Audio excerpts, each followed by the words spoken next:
Welcome to the Slop Farm. Enjoy the video. You begin by confirming your Outlook version and account type so the options match. Once done, back up your mailbox with export or a PSD copy to prevent data loss.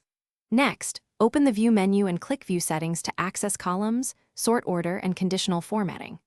You'll start by editing columns to add date, from, and size, then choose Sort By to prioritize unread or flagged messages.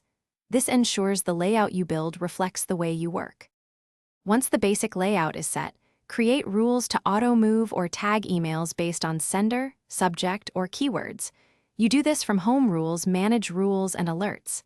Then enable Focused Inbox if useful, and add search folders for threads or flagged items so important messages surface instantly.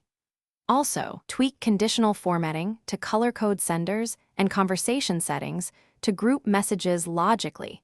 These steps reduce noise and keep your attention on what matters without losing. To finish, tune notifications, the reading pane position, and quick actions so common tasks are one click away.